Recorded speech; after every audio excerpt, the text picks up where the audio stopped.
Success mantra, we shape future. Hello everyone, so DU LLB marathon के maths का next video that is second video हमारे पास आ चुका है। फर्स्ट वीडियो में हम लोग क्या देखे थे, परसेंटेज देखे थे, और आज के वीडियो में हम लोग देखेंगे ratio and proportion. Ratio and proportion भी उतना ही बेसिक है जितना परसेंटेज है। मतलब आपको रेशियो एंड प्रोपोर्शन सिर्फ रेशियो एंड प्रोपोर्शन चैप्टर के लिए नहीं चाहिए, आगे जो आपके चैप्टर हैं उसमें भी इसका यूज होता है। तो परसेंटेज और रेशियो और प्रोपोर्शन दोनों बहुत ज़्यादा बेसिक है, तो ये हमें अच्छे से आना चाहिए। इस पीपीटी में कुछ ही क्वेश्चंस होंगे, लेकिन बिलीव मी इस कुछ क्वेश्चंस से ही आपके रेशियो एंड प्रोपोर्शन के जितने भी टाइप ऑफ क्वेश्चंस एग्जाम में बन सकते हैं वो सारे टाइप कवर हो जाएंगे। हर एक टाइप का ऑलमोस्ट अप्रॉक्स में एक क्वेश्चन लिया, ठीक है, एक या फिर किसी किसी टाइप का बस 2 क्वेश्चन लिया। सो हम लोग स्टार्ट करते हैं।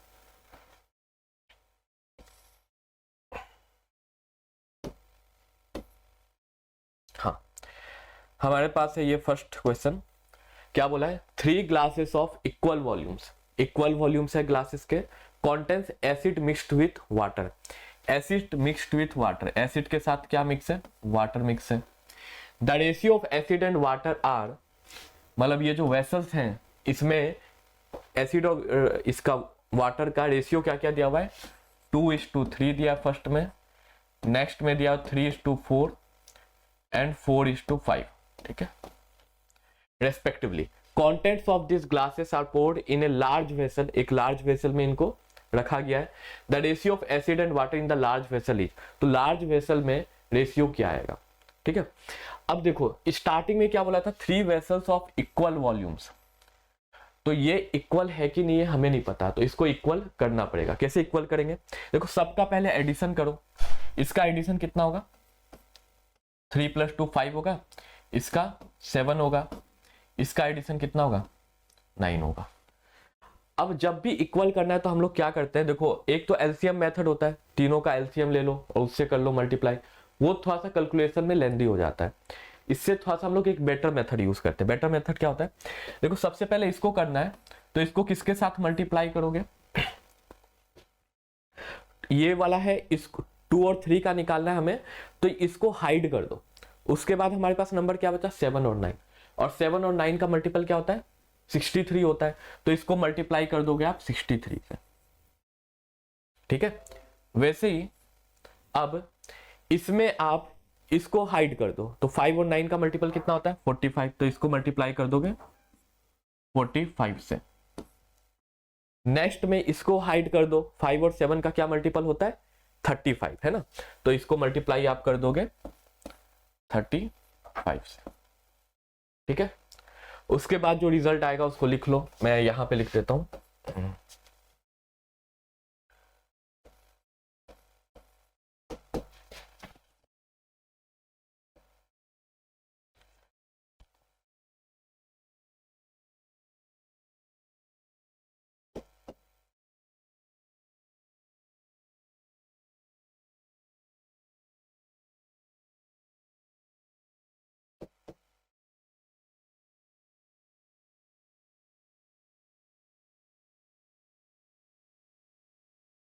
ये आ गया आपके पास अल्टीमेटली रिएक्टर, ठीक है, मिक्सचर आ गया।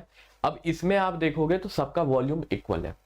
अब इसको करना क्या है, पूछा है the ratio of acid and water, है ना, एसिड और वाटर का रेशियो पूछा है, तो आप इसको क्या कर दोगे, ऐड कर दोगे।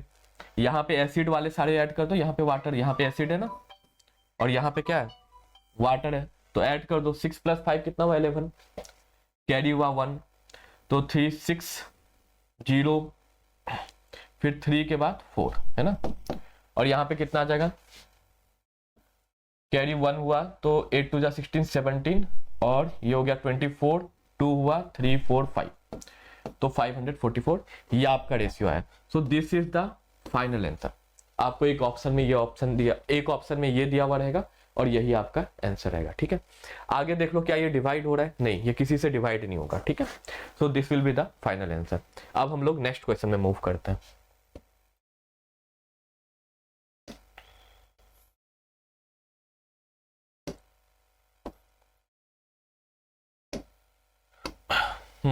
ये आपका नेक्स्ट क्वेश्चन बोला है, ₹5920 is divided among 8 men, 10 women and 12 children. तो मैन, वीमेन और चिल्ड्रन का रेशियो कितना है? 10, 8 मैन है, 10 वीमेन है एंड 12 चिल्ड्रन है। Each man gets 25% more than each woman and each woman get 25% more than each child.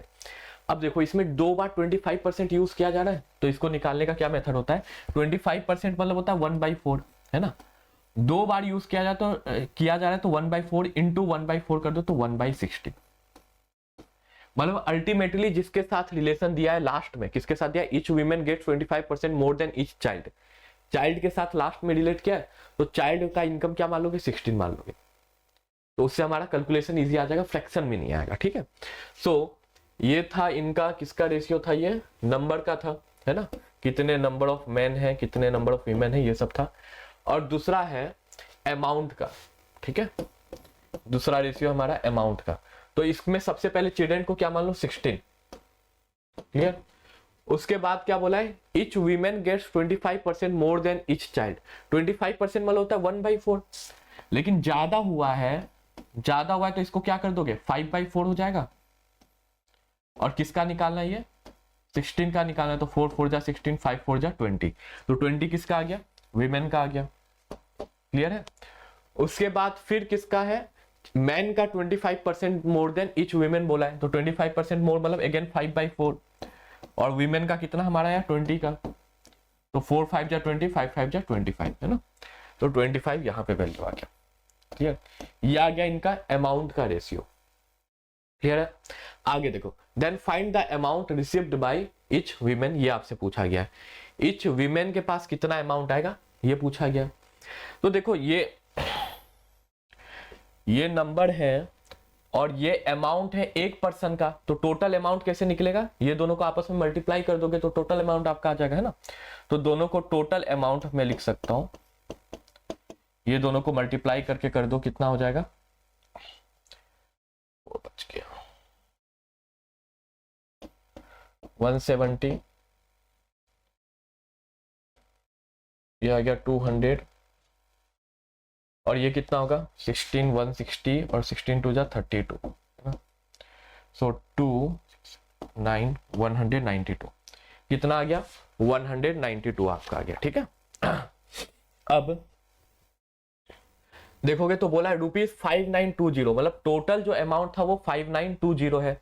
तो ये सबका एडिशन कितना है? 5920। रेशियो में देखो तीनों का एडिशन कितना है? रेशियो में अगर मैं इस साइड वाले को रब कर देता हूं सो दैट मुझे लिखने का स्पेस मिल जाए, ठीक है। ये रफ वर्क था, इसको मैं इरेज करने जा रहा हूं। अब देखो क्या बोला है, ये सब का एडिशन आपको यहां पे बोला 5920 है, तो रेशियो का एडिशन करो। यहां पे आए 2 16 562 और इसका कितना आ गया वैल्यू? 5920, ये आ गया आपका, ठीक है। अब निकालना हमें क्या है? बोला then find the amount received by each women. तो ईच वीमेन मतलब टोटल अमाउंट वीमेन को कितना है? 200 है, तो इससे 200 का पहले वैल्यू निकाल लो। 200 का कितना आ जाएगा? 5920 बाई 562 इंटू 200, ठीक है, ये आपको आ गया। अब इसको एक बार सॉल्व करो तो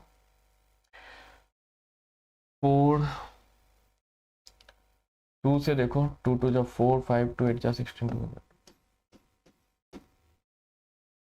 10 281 2, हाँ ये 2 बार जा रहा है, सॉरी एक सेकंड, 562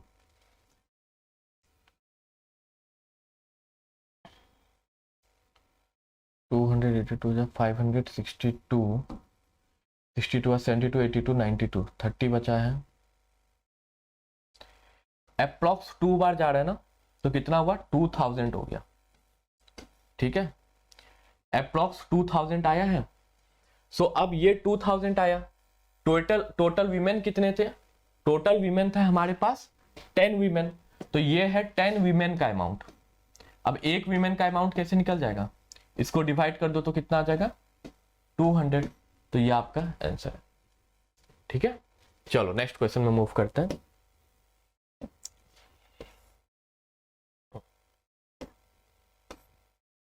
देखो क्या बोला है, the height of Raj is,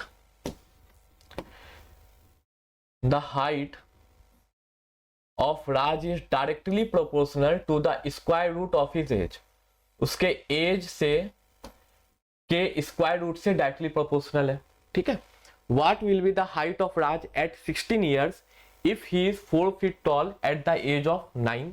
तो इसको देखो कैसे करते हैं, रेशियो एंड प्रोपोर्शन, इसमें प्रोपोर्शन का यूज होता है। कैसे, what is the height of Raj at 16 years, जो पहले दिया हुआ उसका वैल्यू लिख लो। If he is 4 feet tall, तो हाइट में क्या आ जाएगा 4 फीट टॉल, है ना। एट द एज ऑफ 9, तो यहां पे रखोगे रूट ओवर एज के जगह पे 9, और फिर ये प्रोपोर्शन के सिंबल, और फिर आपको हाइट क्या दिया हुआ है, हाइट निकालना है हमें, और उस समय एज कितना दिया हुआ था 16 ईयर्स, तो यहाँ पे क्या आ जाएगा रूट ओवर 16। तो इसको जब सॉल्व करोगे तो 4 तो एज इट इज रहेगा, रूट ओवर 9 सबको पता होता है 3 है, हाइट को ऐसे ही रहने दो, और रूट ओवर 16 कितना होता है 4 होता है। अब इसका मतलब क्या हुआ, यहां पे हो गया 4/3 इज इक्वल टू h/4, यही हो गया। अब इसको सॉल्व कर दो तो इससे क्या आ जाएगा, हाइट इक्वल टू, इससे आ जाएगा हाइट इक्वल टू 4 4 जा 16/3 फीट। ठीक है, तो यही आपका आंसर है। एक बार मैं दोबारा से बता देता हूं, height is proportional to root over of ये एज है। तो पहला जो दिया हुआ है उसको पहले लिख लो, 4 हाइट दिया हुआ था 4 feet tall at the age of 9, तो 9 का स्क्वायर रूट आया 3। वैसे इस साइड में आपको हाइट पूछा है, what will be the height, तो h लिख दिए, और 16 ईयर्स बोला है तो रूट ओवर 16 मतलब 4 होता है, तो बस सॉल्व किए और आपका ये हाइट आ गया। ठीक है, अब ये वैल्यू आपको पॉइंट के फॉर्म में भी दिया हुआ रह सकता है, किसी भी फॉर्म में दिया हुआ रहेगा, कोई दिक्कत नहीं होगा, आप लोग सॉल्व कर सकते हो। ठीक है, चलो नेक्स्ट क्वेश्चन मूव करते हैं।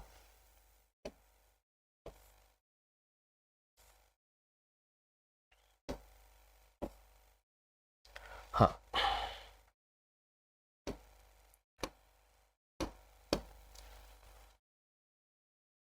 क्या बोला है, sum of money was to be divided among A B C.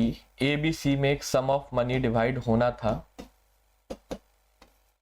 In the ratio 1/4 is to 1/6 is to 1/3।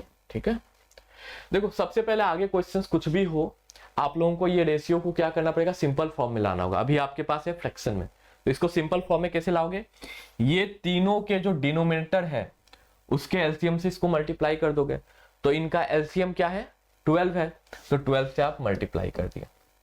अब आपके पास क्या रेशियो आ गया, 4 3 जा तो 3 × 1 3, 6 2 जा 2 × 1 2, 3 4 जा 4 × 1 4।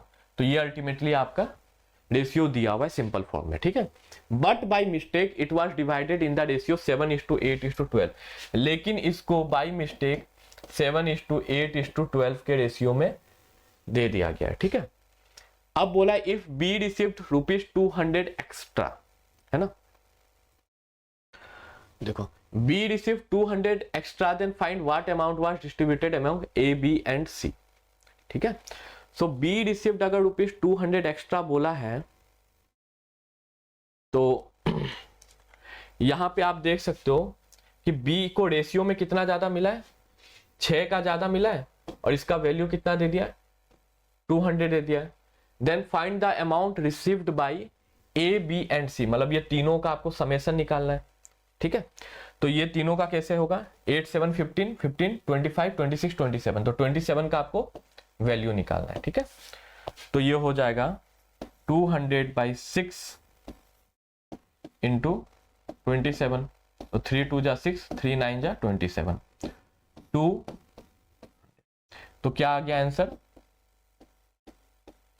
900 आपका आंसर आ गया। ठीक है, टोटल अमाउंट कितना हो गया 900। 27 कैसे आया पता चला ना, ये तीनों को हम लोग ऐड कर दिए। क्लियर है, तो दिस वाज द आंसर। आगे मूव करते हैं।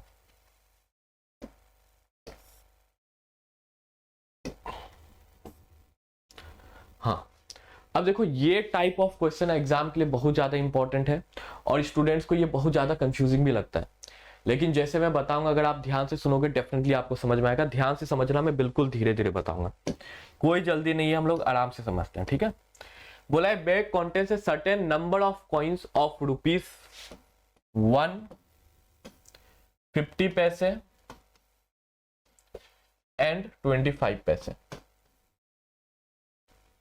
इन द रेशियो 7:8:4। तो ये क्या नंबर ऑफ कॉइन्स है ना, इनका रेशियो दिया हुआ आपको 7:8:4, ठीक है। If there is ₹360 in the bag, अब ये ₹360 है, ये तो नंबर ऑफ कॉइन्स नहीं है कि 360 नंबर ऑफ कॉइन्स नहीं बोला है, ये है अमाउंट। तो हमारे पास नंबर दिया हुआ है, तो नंबर से अमाउंट कैसे निकालोगे? पहले देखो सबका वैल्यू लिख लो।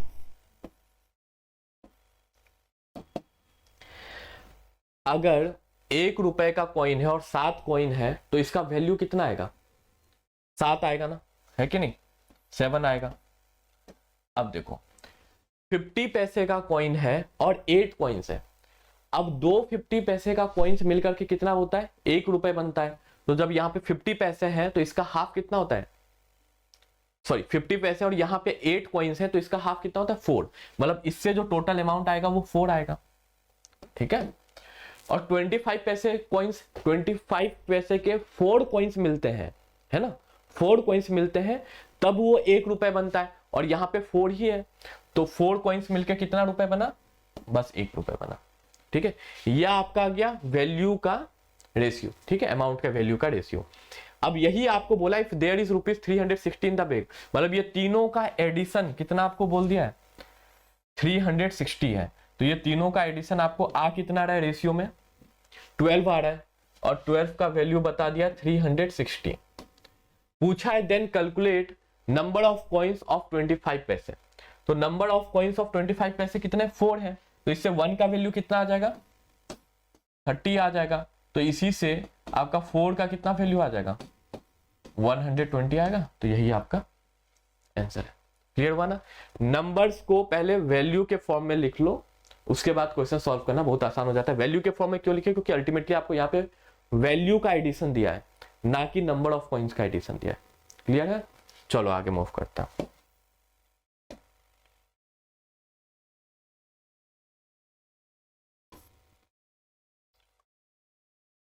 चलो अब हमारे पास क्या है? एजेस के क्वेश्चन है। आप बोलोगे सर ये चैप्टर था रेशियो एंड प्रोपोर्शन, इसमें एजेस के क्वेश्चन कैसे? देखो रेशियो एंड प्रोपोर्शन मतलब रेशियो एंड प्रोपोर्शन के अंदर ही आता है आपका एजेस और पार्टनरशिप। ये दो छोटे छोटे चैप्टर हैं जो रेशियो एंड प्रोपोर्शन के अंदर आते हैं, क्योंकि इसमें रेशियो एंड प्रोपोर्शन के कॉन्सेप्ट बहुत ज्यादा यूज होता है, ठीक है। तो रेशियो एंड प्रोपोर्शन का कॉन्सेप्ट यूज करके हम लोग एजेस के क्वेश्चन सॉल्व करेंगे। अगर आप नॉर्मल मेथड से करोगे दैट विल टेक टाइम, जो आप 7, 8, 9, 10 में करते थे, लेकिन अब हम लोग रेशियो का यूज करके देखना एजेस के क्वेश्चन करेंगे। लेंदी क्वेश्चन भी जल्दी सॉल्व हो जाते हैं। क्या बोला है? Sneha's age is 1/6 of his father's age. तो 1/6 ऑफ हिज फादर्स एज बोला है, तो फादर के एज कितना होगा? 6 होगा। तो स्नेहा का एज कितना आ जाएगा? 1/6 ऑफ 6 इज 1, ठीक है। After 10 years his father's age will be twice the age of Vimal of that time। After 10 years मतलब आफ्टर 10 years आपका जो एज है 10 साल के बाद क्या हो जाएगा? 10 साल आपका उम्र बढ़ जाएगा। तो वैसे इसके फादर का भी उम्र 10 साल के बाद क्या होगा? 10 years बढ़ जाएगा। तो आफ्टर 10 years फादर का एज हो जाएगा f+10 will be twice the age of Vimal of that time बोला है। तो ट्वाइस मतलब double of Vimal of that time. तो विमल का एज जो भी होगा ऑफ दैट टाइम, तो इसमें भी कितना का एडिशन हो जाएगा? 10 का एडिशन हो जाएगा, क्योंकि 10 साल बाद विमल का भी तो एज बढ़ा होगा, सिर्फ फादर का तो नहीं बढ़ेगा, है ना। आगे देखो क्या बोला है? Vimal is 3 years younger than Ashok. Vimal का जो एज है वो अशोक से 3 साल कम है, तो A-3 हो गया। If Ashok celebrated his 10th birthday 3 years ago। अब इसको ध्यान से समझना। बोला कि अशोक अपना 10th बर्थडे, ठीक है, वो कब मनाया था? 3 साल पहले। 3 साल पहले वो 10th बर्थडे मनाया था। तो एट प्रेजेंट वो जिस एज में होगा वो कितना होगा, 10+3 होगा। अब अगर उसका बर्थडे आने वाला है तो 3 साल पहले 10th बर्थडे था, तो अब 3 साल बाद कितना हो जाएगा, 10 के बाद 11, 12, 13, 3 ईयर्स ज्यादा हुआ। तो एट प्रेजेंट मतलब एज कितना हो गया अशोक का, अशोक का हो गया 13 ईयर्स। ठीक है। What is the present age of Sneha, Sneha का प्रेजेंट एज क्या है ये आपसे पूछा गया है। ठीक है, तो देखो सॉल्व कैसे करेंगे, प्रॉपर सीक्वेंस दिख रहा है यहाँ पे। अशोक का एज दिया हुआ है, अशोक के एज से विमल का एज निकल जाएगा, है ना, और विमल के एज से आपको उसके फादर का एज पता चल जाएगा, और फादर के एज और स्नेहा के एज के बीच में रेशियो दिया गया है, तो स्नेहा का एज भी उससे निकल के आ जाएगा। ठीक है, क्वेश्चन थोड़ा सा लेंदी है, मैं बहुत इजी क्वेश्चन नहीं लिया हूं, लेकिन हाँ अगर आप ध्यान से समझोगे तो सॉल्व जल्दी हो जाएगा, आपका ज्यादा टाइम नहीं लेगा। ठीक है, तो अशोक का एज अगर 13 है तो विमल का क्या हो जाएगा, 13 - 3 गिव्स 10, है ना, तो विमल का एज कितना हो गया, 10 हो गया। अब 10 को यहां पे रख दो। ठीक है, 10 + 10 हुआ 20, 20 × 2 40, मतलब ये पूरा क्या वैल्यू हो गया 40, राइट साइड का हो गया 40, तो एफ का वैल्यू क्या आ जाएगा, फादर का वैल्यू, फादर के एज का वैल्यू आ जाएगा 40 - 10 दैट इज 30। ठीक है, तो फादर का एज आ गया 30, मतलब ये जो रेशियो में 6 का वैल्यू है उसका वैल्यू है आपका 40, तो 1 का कैसे निकालोगे वैल्यू, 1 का वैल्यू आ जाएगा 40/6, है ना, तो ये आपका फ्रैक्शन में एज आएगा। ठीक है, ये हो जाएगा 20/3 ईयर्स, या फिर अगर आपको पॉइंट में दिया होगा ऑप्शन तो आप इसको डेसिमल में कन्वर्ट कर लेना सिंपल डिवीजन करके। ठीक है, तो आई होप ये आपको समझ में आया होगा। आगे मूव करते हैं, एजेस के हम लोग और भी क्वेश्चन करेंगे, 1 question is not enough. Next question देखो, ये देखो, अब एजेस के क्वेश्चंस कई बार आपको एवरेज से रिलेट करके देता है। अब अगर आपके मन में डाउट है कि सर एवरेज तो हम पढ़े ही नहीं है, तो फिर एवरेज के क्वेश्चंस कैसे करेंगे, एवरेज का बेसिक कॉन्सेप्ट यहाँ पे यूज होगा। ठीक है, वो मैं अभी आप लोगों को बता दूंगा, कुछ ज्यादा वैसा टफ नहीं है। देखो क्या बोला है, the average age of mother, father and a son, मतलब समझ लो उनका फैमिली का जो एवरेज एज है वो क्या 42 ईयर्स है। तो एवरेज क्या होता है, जितने भी नंबर्स हैं उससे डिवाइड कर दो तो वो एवरेज होता है, टोटल को नंबर ऑफ पर्सन से डिवाइड कर दो तो वो एवरेज होता है। तो जब यहाँ पे नंबर ऑफ पर्सन से डिवाइड करोगे तो उस साइड जाके क्या हो जाएगा, मल्टीप्लाई हो जाएगा, है ना। तो इतने चीजें आप ये सब कॉम्पिटिटिव एग्जामिनेशन में लिखते नहीं हो, इतना अगर स्टेप लिखने लगे स्टेप मार्किंग नहीं होता है। इनफैक्ट यहाँ पे अगर स्टेप आप लिखोगे तो ज्यादा मार्क्स नहीं मिलते, कम मार्क्स मिलते हैं। कम मार्क्स मतलब कैसे, स्पीड आपका स्लो होगा तो कम क्वेश्चन सॉल्व कर पाओगे तो कम मार्क्स मिलेगा, है ना। तो कुछ चीजें आप लोग को माइंड में भी करना है। ठीक है, सो एवरेज एज अगर ये है तो इनका टोटल समेशन कितना होगा, मदर का, फादर का और सन का कितना होगा, 42 × 3, है ना, ये आ गया इसका समेशन। ठीक है, आगे तो at the time of marriage of the son, son के मैरिज के टाइम। आगे बोला हुआ after 1 year a child is born, 1 साल के बाद एक चाइल्ड का जन्म हुआ। And after 6 years of marriage, और 6 साल के मैरिज के बाद the average age of the whole family becomes 36 years. अब देखो average age of the whole family बोला है, तो होल फैमिली में ये तीनों तो सबसे पहले होंगे ही, मदर, फादर एंड सन, और उसके बाद बोला था उसका शादी हुआ है, तो शादी किसी विमेन के साथ हुआ होगा तो एक विमेन आ गया, एक और क्या आ गया, चाइल्ड भी आ गया। क्या बोला था, after 1 year a child is born, तो ये चाइल्ड भी आया, मतलब अब टोटल नंबर ऑफ मेंबर्स कितने हो गए, 5 हो गए। और इनका आपको क्या बोला हुआ है, एवरेज 36 बोला हुआ है, तो एवरेज जब 36 है तो टोटल कितना आ जाएगा, 36 × 5, तो ये कितना होगा 180 होगा। ठीक है, ये आपका 180 आ गया। अब देखो यहां पे जो आपको ये पांचों का समेशन दिया है, ये कब दिया, after 1 year a child is born and after 6 years of marriage, after 6 years बोला है ना, आफ्टर 6 ईयर्स का ये बोला है समेशन। और ये वाला जो था ये 6 ईयर्स पहले का था, तो अब 6 ईयर्स के बाद ये तीनों का 6 ईयर्स एज बढ़ा होगा। तो जब 6 दैट इज 3 × 6 बढ़ा तो अल्टीमेटली कितना हुआ, 6 × 3 18 एज बढ़ गया। तो अब ये सबका एज में 18 का एडिशन हो जाएगा, क्योंकि दोनों को हम लोग एक ही टाइम में ला रहे हैं। ठीक है, तो अब जब एडिशन करोगे तो कितना होगा, 144 होगा, ठीक है, 144 होगा। अब देखो मदर, फादर एंड सन, ये तीनों का तो कॉमन है, ये तीनों कॉमन है इन दोनों में से, तो जब इसको माइनस कर दोगे 144 को, तो हमारे पास आ रहा है 36, और ये 36 एज किसका होगा, वीमेन प्लस चाइल्ड का होगा ना, क्योंकि एक्स्ट्रा तो यही दो मेंबर आए, मदर फादर और सन तो पहले से थे, ठीक है, तो एक्स्ट्रा ये आए, तो इनका समेशन कितना एज का 36 है। अब पूछा गया आपसे क्वेश्चन में कि then what was the age of bride at that time, bride at that time, bride मतलब वीमेन, जिसको हम लोग वीमेन कंसीडर किए, ब्राइड भी लिख करके कर सकते था, तो वीमेन एट दैट टाइम बोला था, मतलब मैरिज के टाइम।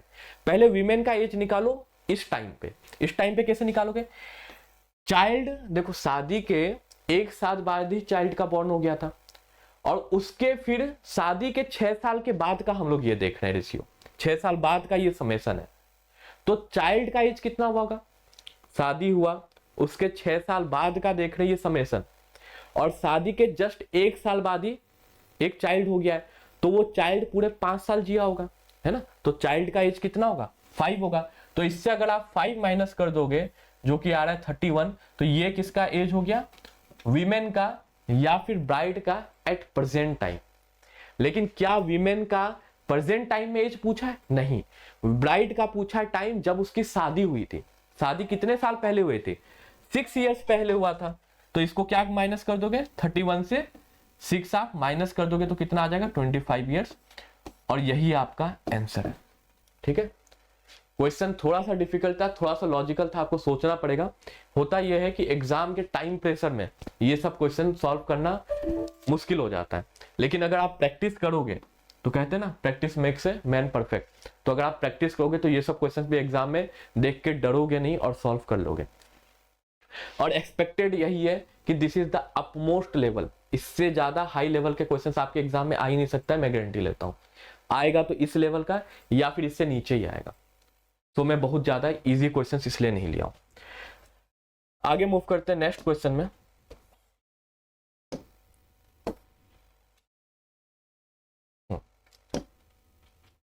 नेक्स्ट क्वेश्चन अगेन हम लोगों के पास एक रेशियो का है, सॉरी एजेस का है। बोला after 2 years from today's B's age will be 33.33% more. मैं क्या बोला था, परसेंटेज और रेशियो एक ऐसा चैप्टर है जो सिर्फ उस चैप्टर के क्वेश्चंस आपको सॉल्व करा के नहीं देगा। अगर बेसिक इसका क्लियर है तो ही आप बाकी चैप्टर्स के भी क्वेश्चन सॉल्व कर पाओगे। अगर परसेंटेज और रेशियो अगर आपका वीक है तो पूरा मैथ्स ही आपका वीक रहेगा। अगर पूरे मैथ्स आपको स्ट्रॉन्ग करना है तो पहले percentage and ratio and proportion strong कीजिए। देखिए रेशियो के क्वेश्चन में, एजेस के क्वेश्चन में किसका कॉन्सेप्ट यूज हो गया, परसेंटेज का यूज हो गया। अब परसेंटेज आपको पता ही नहीं है, रेशियो बहुत अच्छे से पढ़े हो तो क्या इस क्वेश्चन में आप पेन भी हिला पाओगे, कुछ नहीं कर पाओगे, है ना। सो परसेंटेज में हमेशा हम लोग देख चुके थे और यही सेम हम लोग वैल्यू का क्वेश्चन भी किए थे, सो आप लोगों को कोई डिफिकल्टी नहीं होगा। 33.33% मतलब क्या होता है, 1/3 होता है फ्रैक्शन में। अगर आपको नहीं पता है तो परसेंटेज का वीडियो देखना, उस पे बेस्ड में एक क्वेश्चन लिया था, उसमें ये चीज बताया था कि कैसे आता है, ठीक है। हाँ, तो after 2 years from today's B's age will be 33.33%, मतलब 1/3 मोर देन एज। अब देखो आफ्टर 2 years की बात की गई है तो मैं यहाँ पे +2 लिख देता हूं, ठीक है। ए और बी का इससे रेशियो आ जाएगा हमारे पास। करते कैसे कंसीडर, 3 को बी का एज मान लो, जिसके रेस्पेक्ट में बोला है उसको उस पर्सन का एज मान लो, ठीक है। तो B's age will be 33% more than age बोला है ना, तो ए के रेस्पेक्ट में निकालना है। तो ए के रेस्पेक्ट में निकालना है तो ए का एज आप कितना मानोगे, 3 मानोगे।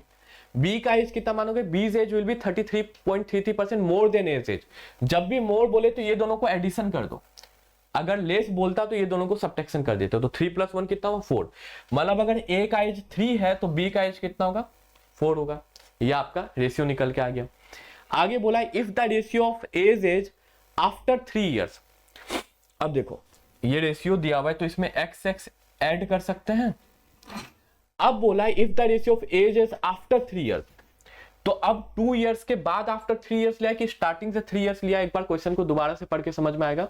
सबसे पहले बोला after 2 years from today's B's age will be 33.33% more than age. If the ratio of age after 3 years and B's age 2 years ago, okay present से बोला है, ठीक है, जब भी आपको आफ्टर बिफोर बोलता है तो अगर कुछ नहीं बोला है कि फ्रॉम दिस टाइम, तो बाय डिफॉल्ट प्रेजेंट टाइम से कंसीडर करते हो, तो प्रेजेंट टाइम से कंसीडर किया गया। तो if the ratio of age is after 3 years, देखो आफ्टर 3 इयर्स ए का एज कितना हो जाएगा, आफ्टर 3 इयर्स ए का एज कितना होगा, 3x प्लस 1 होगा, क्योंकि 2 इयर्स के बाद कितना था, 3x था, तो 3 इयर्स के बाद कितना हो जाएगा, 3x प्लस 1 हो जाएगा।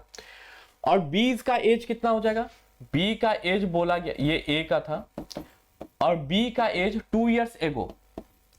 अब देखो 2 इयर्स बाद का एज रेशियो ये दिया हुआ था, जिसमें b का वैल्यू था 4x, और अब बोल रहा है 2 इयर्स एगो, मतलब टोटल गैप कितना आ गया, 2 साल बाद और 2 साल पहले में टोटल का गैप कितना आया, 4 इयर्स का गैप आया। मतलब जो b का एज होगा वो कितना होगा, 4x माइनस 4 होगा। ठीक है, तो इन दोनों का आपको रेशियो दिया गया 3x plus 1 by 4x minus 1 is equal to 11 by 12।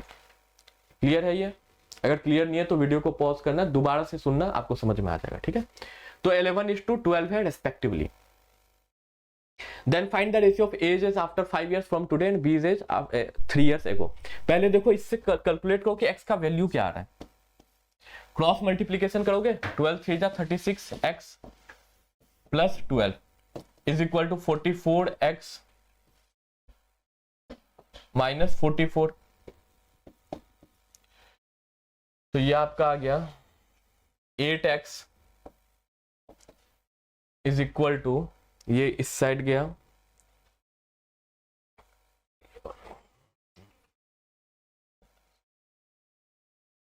44 54 56 हो जाएगा। तो इससे x का वैल्यू कितना आ गया, 8 7 जा 56। तो x का वैल्यू आपको आ गया 7। जब एक बार x निकल गया तो फिर क्वेश्चन में कुछ बचता नहीं है। अब ध्यान से देखो कि क्या करना है, आगे निकालना क्या है। Then find the ratio of age is after 5 year. x का वैल्यू कितना आया 7, तो यहां पे आप रेशियो देख लोगे तो 3 इंटू 7 कितना होता है 21, और ये कितना होता है 4 इंटू 7 28। ये लेकिन है रेशियो कितना 2 साल बाद। अब आपको बोला है then find the ratio of age is after 5 years. तो आफ्टर 2 इयर्स तो 21 था, आफ्टर 5 इयर्स मतलब 3 साल और ज्यादा, तो 21 प्लस 3 कितना होता है 24। After 5 years from today and B's as 3 years ago. B का एज 3 इयर्स एगो, यहां पे बी का एज आया 28, लेकिन वो कब आया, 2 साल बाद आया। तो प्रेजेंट में उसका एज कितना होगा 26 होगा, है ना, 2 साल कम हो गया। तो 2 साल कम हो गया तो 26 आया, लेकिन प्रेजेंट में नहीं बोला 3 इयर्स एगो, तो 26 से और 3 इयर्स पीछे जाओगे तो कितना आ जाएगा आपका, 26 से 3 इयर्स पीछे जाओगे तो 23 आ जाएगा। मतलब अल्टीमेटली इनका रेशियो कितना आया 24:23। क्लियर है? अगर नहीं क्लियर है तो वीडियो को दोबारा से एक बार जरूर सुनना, आपको समझ में आ जाएगा। ठीक है, चलो नेक्स्ट क्वेश्चन में मूव करते हैं।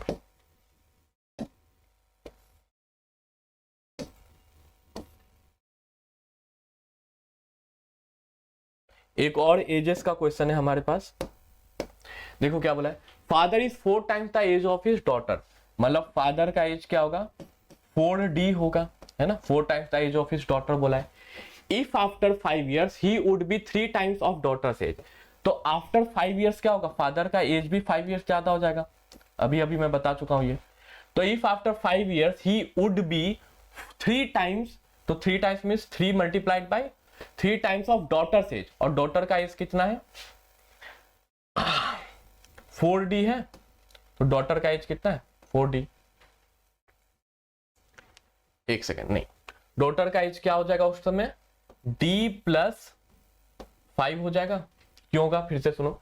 If after 5 years he would B मतलब फादर वुड बी, तो 5 इयर्स फादर का एज क्या हो जाएगा F प्लस 5 हो जाएगा।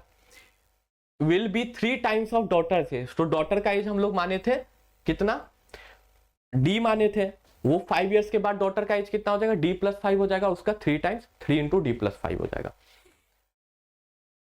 अब इसको पहले आप लोग सॉल्व कर लो। सॉल्व करोगे तो क्या आएगा F plus 5 equal to 3D plus 15। तो इससे आपका आ गया F minus 3D is equal to 10 आ गया। ये इक्वेशन के बाद आगे देखो पूछा क्या गया, then further after 10 years, after 5 years, देखो पहले एक बार 5 ईयर्स की बात कर दी गई है और बोला इफ फर्दर आफ्टर 5 ईयर्स, तो और 5 साल बाद कितना हो जाएगा, 10 ईयर्स बाद, है ना, 5 साल बाद ऑलरेडी हो चुका है, फिर 5 साल बाद बोला है, तो अल्टीमेटली 10 ईयर्स के बाद की बात की गई है। तो after 10 years how many times he would B of his daughters age, तो पहले तो फादर और डॉटर का प्रेजेंट एज निकाल लो, उसके बाद 10 ईयर्स बाद का तो आप लोग निकाल ही लोगे, है ना। तो प्रेजेंट कैसे निकालेंगे, हमारे पास 2 इक्वेशन है, ठीक है, 2 वेरिएबल है, तो 2 वेरिएबल अगर हमें नहीं पता है और 2 इक्वेशन है वो निकल जाता है। कैसे निकलेगा, f इक्वल टू 4d है तो यहाँ पे रख दो f equal to 4d minus 3d equal to 10, तो इससे आपका d दैट इज डॉटर का एज कितना आ गया, 10 आ गया। अब जब डॉटर का एज 10 है तो फादर का कितना हो जाएगा, 4 into D that is 4 into 10 40, तो फादर का एज आया 40 और डॉटर का एज कितना आ गया, 10 आ गया। अब बोला 10 साल के बाद वो कितने होगा, तो 10 साल के बाद डॉटर का एज कितना हो जाएगा, 10 प्लस 10 20, और फादर का एज कितना हो जाएगा, 40 प्लस 10 50। अब इन दोनों का आपसे पूछा है कि रेशियो क्या है, हाउ मेनी टाइम्स, मतलब रेशियो ही पूछा है। तो देखो फादर का एज है 50, डॉटर का एज है 20, इन दोनों को जब सॉल्व करोगे तो 2.5 आ रहा है, तो 2.5 टाइम्स ही आपका आंसर हो जाएगा। क्लियर है, चलो फिर नेक्स्ट क्वेश्चन में अब हम लोग मूव करते हैं।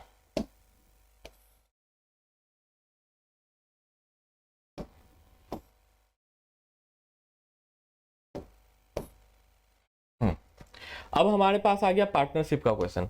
मैं क्या बोला था, पार्टनरशिप और रेशियो एंड प्रोपोर्शन दोनों, पार्टनरशिप एंड एजेस दोनों रेशियो एंड प्रोपोर्शन के ही क्वेश्चन है, क्योंकि इनमें रेशियो का ही कॉन्सेप्ट यूज होता है, ठीक है। तो पार्टनरशिप के भी हम लोग 3-4 क्वेश्चन सॉल्व करेंगे और उसके बाद फिर से हम लोग रेशियोज के कुछ क्वेश्चन देखेंगे।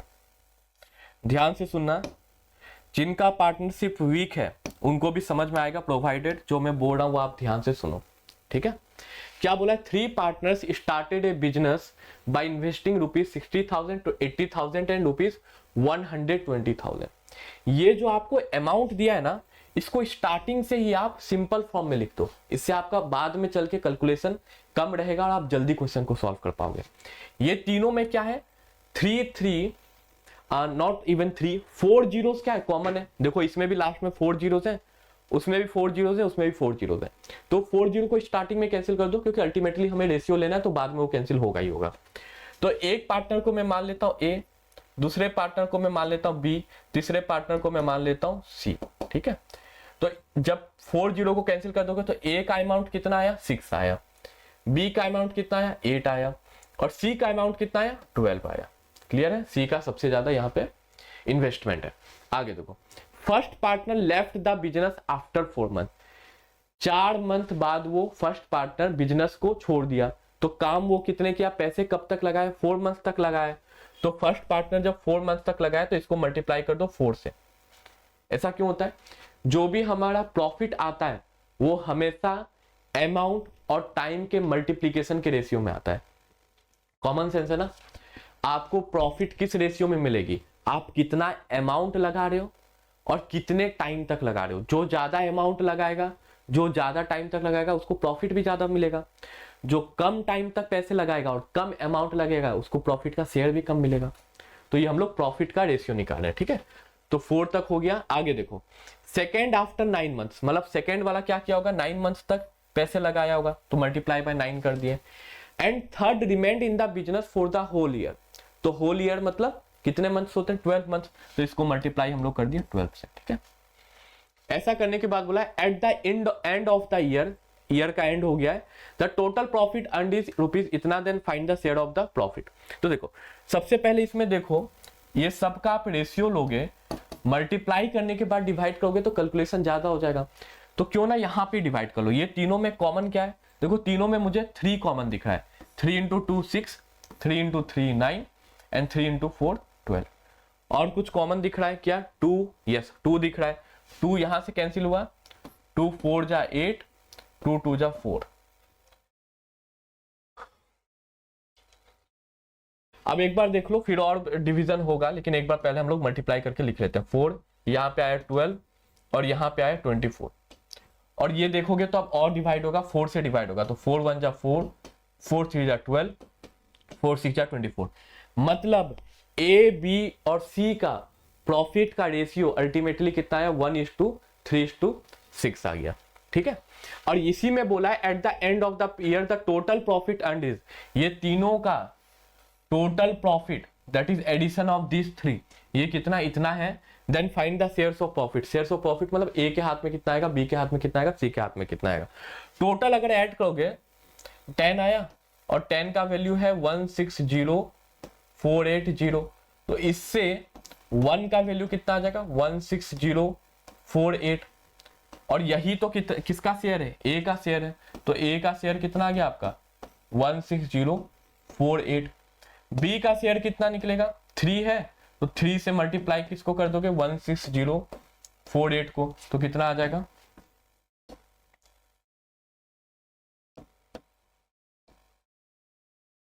48144 आ गया। और सी का शेयर कैसे निकालोगे, 6 से मल्टीप्लाई कर दोगे इस नंबर को 16048 को, तो इससे कितना आ जाएगा 8 हुआ,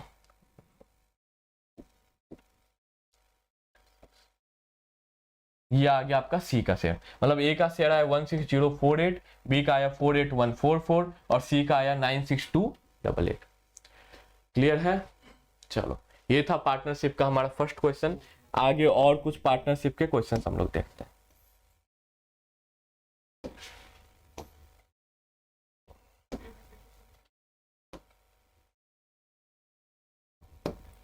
देखो क्या बोला है, ए and be started A business with ₹30,000 and 20,000 respectively.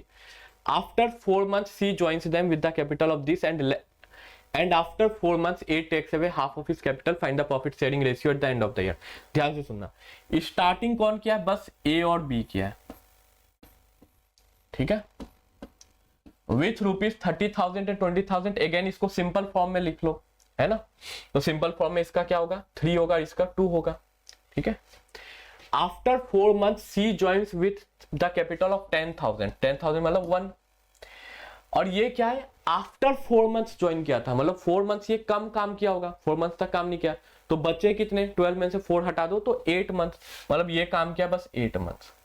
C joins with the capital of ₹10,000 and after 4 months A take away half of his capital. देखो 4 महीने के बाद सी ज्वाइन किया और फिर से 4 महीने के बाद ए अपना हाफ कैपिटल ले लिया, तो एक बार 4 महीने बाद, फिर से एक बार 4 महीने बाद, मतलब अल्टीमेटली 8 महीने बाद। तो 8 महीने तक क्या किया होगा, ए यही सेम अमाउंट इन्वेस्ट किया होगा, है ना। और फिर 8 महीने के बाद क्या बोला, A takes away half of his capital. Half of his capital मतलब 3 का हाफ होता है 1.5, और अब ये कितने दिन तक लगाया, कितने महीने तक लगाया होगा, 8 months कवर हो चुका है, बचा कितना 4 months, तो 4 months तक ये पैसे लगाया होगा। क्लियर है? और बी के बारे में कुछ नहीं बोला गया, इट मींस वो पूरे 12 months के लिए पैसे लगाएगा, पूरे 1 year के लिए लगाया। ठीक है, ये है आपका प्रॉफिट का ratio, but not in the simplified form. अभी हम लोग इसको सिंप्लीफाई करेंगे, कैसे करेंगे आगे देखो। इसको लिखो क्या आ रहा है, 24 प्लस ये कितना आएगा, ये 6 आया, तो 24 प्लस 6 होता है 30, है ना। और ये कितना आया, 24 आया, और ये आया 8। तीनों किससे डिवाइड हो रहा है, 2 से डिवाइड हो रहा है, तो 2 15 जा 30, 2 12 जा 24, 2 4 जा 8। मतलब अल्टीमेटली जो रेशियो आया वो क्या आया, 15:12:4। तो यही आपका फाइनल आंसर है, क्योंकि यही पूछा था, find the profit sharing ratio at the end of the year. Clear है? आगे मूव करें। So now we are heading towards question number 12.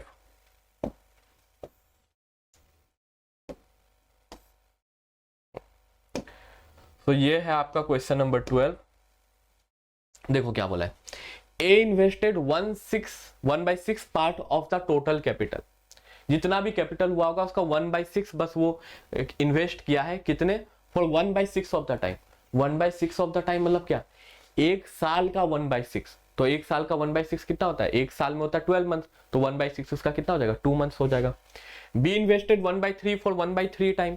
C invested the remaining capital for the entire time. अब देखो इसमें बात किसका किया गया, 1/6 1/3, मतलब क्वेश्चन वैसा ही है जो अभी तक हम लोग देखे थे, लेकिन अब है फ्रैक्शन में वैल्यू दिया हुआ है।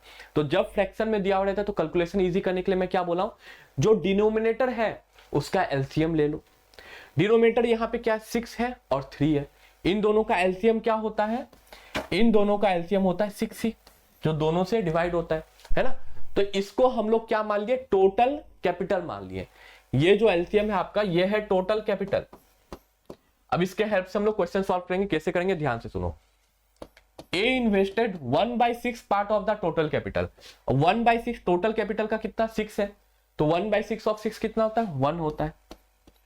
फॉर 1/6 ऑफ द टाइम, मतलब 12 मंथ्स टोटल होते हैं, 1/6 of that time means 1/6 into 12 that gives 2 months, तो 2 मंथ्स तक ये किया। बी इन्वेस्टेड 1/3 पार्ट, तो 1/3 part means 1/3 of 6 gives 2। For 1/3 times, मतलब 1/3 ऑफ 12 मंथ्स कितना होता है 4 मंथ्स होता है, तो 4 मंथ्स तक के लिए। And C invested the remaining capital, अब रिमेनिंग हमें कैसे पता चलेगा, टोटल है 6 जिसमें से 1 ये इन्वेस्ट किया 2 ये इन्वेस्ट किया, तो 3 इन्वेस्ट हो चुका है, तो बचा कितना 6 - 3 गिव्स 3, है ना। C invested the remaining capital for the entire time, entire time मतलब पूरे 12 मंथ्स के लिए ये इन्वेस्ट किया होगा। If there is a total profit of this at the end of year then how much did A get, तो सबसे पहले क्या करोगे, इसका रेशियो निकालोगे ऑफ कोर्स, है ना। 2 से तीनों कैंसिल हो रहा है, अब ये ले ले तो 1 1 जा 1 4 और यहां हुआ 6 3 जा 18, तो ये अल्टीमेटली आपका रेशियो आया, ठीक है। और बोला टोटल प्रॉफिट इतने हैं, तो इसमें अगर रेशियो में आप देखोगे तो टोटल प्रॉफिट कितना आ रहा है 23 आ रहा है, और 23 का वैल्यू आपको दिया हुआ है 34,500, ठीक है।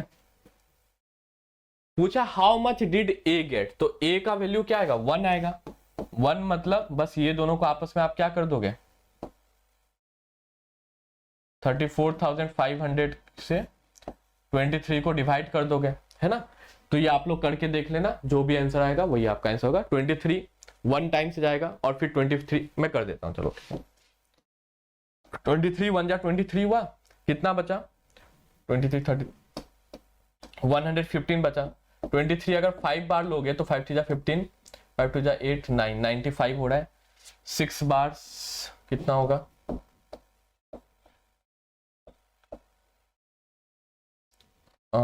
25 या 55 नहीं, ये 23 5 जब बार जा रहा है 115 है, तो ये 5 टाइम्स जा रहा है, ठीक है।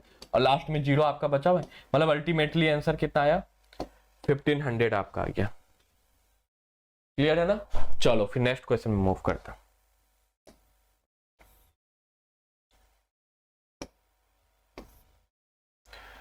Now coming to question number 13। अब देखो ये क्वेश्चन काफी ज्यादा इंटरेस्टिंग है, इसको ध्यान से समझना। ये क्वेश्चन उतना इजी नहीं है, ध्यान से सब लोग सुनेंगे। बोला A and B invest ₹62,500 and ₹50,000 in a business. तो ए इन्वेस्ट किया 62,500, तो 625 लिख लेता हूं। बी इन्वेस्ट किया 500, ठीक है। ए receives ₹180 per month out of the total profit. देखो ए का 180 पर मंथ हो रहा है, मतलब 180 इंटू 12 टोटल ईयर में होगा, ठीक है। तो 12 से मल्टीप्लाई इसको कर दो, तो 18 इंटू 12 कितना होता है 180 और 18 इंटू 12 10 18 36, तो ये आ गया आपका 2160 आ गया। तो 2160 अमाउंट इसको मिल रहा है पूरे एक साल में। And the rest of the total profit is divided in the ratio of investment. और इन्वेस्टमेंट का रेशियो क्या है आपके सामने, इसको पहले सॉल्व कर लो। 25 जा 625 होता है, और 25 2 जा ये हुआ, फिर ये रेशियो क्या आ गया 5 5 जा 25 5 4 जा 20, तो 5/4 के रेशियो में इन्वेस्ट किया गया। And the rest of the profit is divided in the ratio of the investment, ठीक है। अब ए को इतना अमाउंट मिल चुका है, फिर आगे बोला इफ ए रिसीव्स ₹5980 एनुअली। अब देखो ये जो 5980 मिला है, इसमें ये अमाउंट भी तो होगा, और प्लस ये जो रेशियो में डिवाइड हुआ ये अमाउंट भी होगा। तो पहले ये अमाउंट को माइनस कर दो, फिर अल्टीमेटली आपको पता चलेगा कि ये रेशियो का अमाउंट कितना है कि नहीं। तो ये अमाउंट को माइनस कर दोगे किससे, 5980 से। तो आप 5980 से 2160 को माइनस किए तो कितना आ गया, 3820 आया। मतलब ए को ये तो एक्स्ट्रा अमाउंट मिला था, जब बी के साथ रेशियो लिया गया था तो ये रेशियो से उसको किसका मिला, कितना मिला था, 3820। मतलब ए का जो वैल्यू है 5, इसका वैल्यू है 3820। ठीक है, पूछा क्या गया, then B received how much. तो जब 5 का वैल्यू 3820 है तो 4 का वैल्यू कैसे निकालोगे, 3820 बाई 5 इंटू 4, है ना। अब इसको कैलकुलेट कर लो, 4 4 जा 16, 6 24 25, 2 बच गया, 7 28 29, 3056 आपका आंसर आ गया। क्लियर है, आगे मूव करें। So this was the upmost level जो आपके पार्टनरशिप से आपके एग्जाम में पूछा जा सकता है। अगर आप ये क्वेश्चन समझ गए हो, सॉल्व करने लायक हो, तो एग्जाम में जो क्वेश्चन आएगा डेफिनेटली आप सॉल्व कर लोगे। ठीक है, चलो नेक्स्ट क्वेश्चन में मूव करते हैं।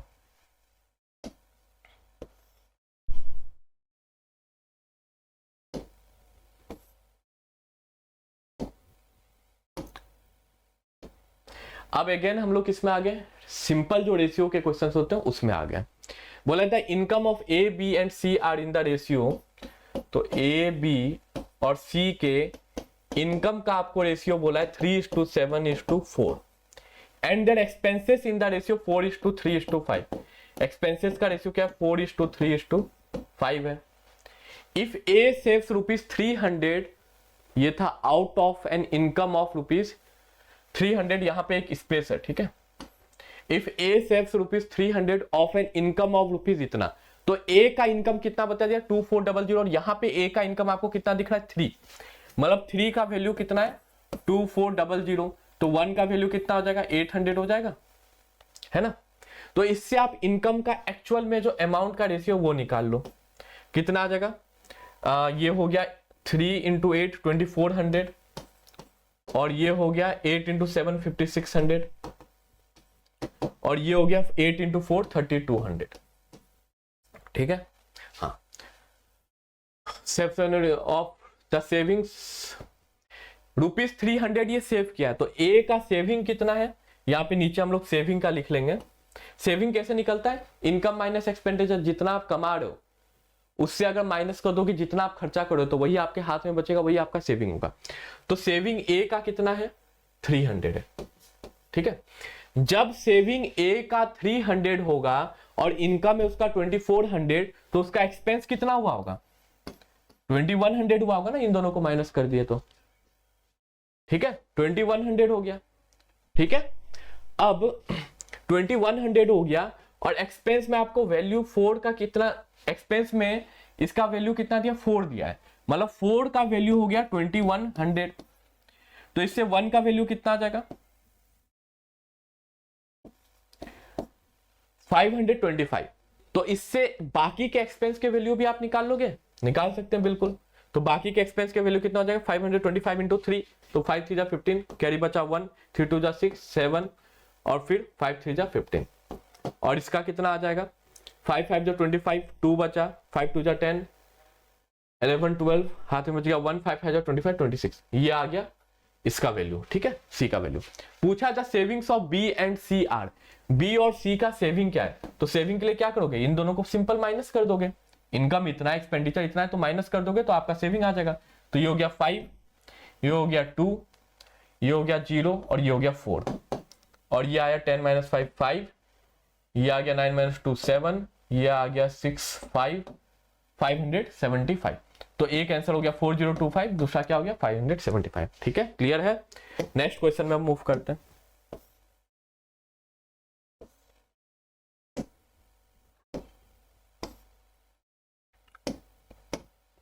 देखो क्या बोला, number of students in 3 classes are in the ratio, तो नंबर ऑफ स्टूडेंट्स किस रेशियो में 9:7:11 में, ठीक है। When 20 students are increased in each class, the ratio becomes 11:9 3। तो अब जो न्यू रेशियो है वो कितना है, 11:9:13।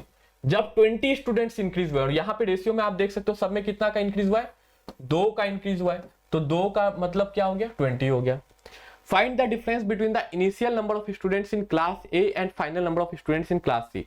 तो इनिशियल नंबर ऑफ स्टूडेंट्स कितने थे क्लास ए में, 9 था, ये ए बी सी का ही तो रेशियो था, है ना।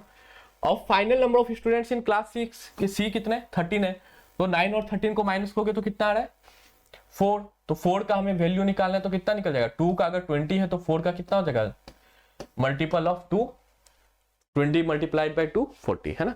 तो ये आपका आ गया आंसर, ठीक है। तो दिस वाज इट। ये सारे टाइप ऑफ क्वेश्चंस आपके रेशियो एंड प्रोपोर्शन में जिस तरीके के पूछे जाते हैं सब कुछ मैं बता दिया हूं। आप लोगों का काम क्या है, एक बारी में शायद अच्छे से कुछ क्वेश्चंस नहीं समझ में आए होंगे, कुछ समझ में आ गए होंगे, तो जो नहीं समझ में आएगा उसको रिवाइज करना, ठीक है। परसेंटेज के वीडियो जो लोग नहीं देखें बिल्कुल देख लेना। मैं गारंटी लेता हूं कि जो क्वेश्चंस मैं उसमें बताया हूं वैसे ही क्वेश्चंस, एग्जैक्ट क्वेश्चंस का गारंटी मैं नहीं लेता हूं, कोई भी नहीं ले सकता है, वैसे ही क्वेश्चंस लेकिन आपके एग्जाम में आएंगे। अगर वो क्वेश्चंस आप लोग कर सकते हो तो ये क्वेश्चंस भी आप लोग, एग्जाम के भी क्वेश्चंस आप लोग कर लोगे, ठीक है। तो ये वीडियो को एक बार दोबारा से रिवाइज कर लेना। वीडियो पसंद आए तो लाइक जरूर करना, है ना, अपने फ्रेंड्स को भी रिकमेंड करना, ठीक है। चलो, with this we are ending the class. Thank you.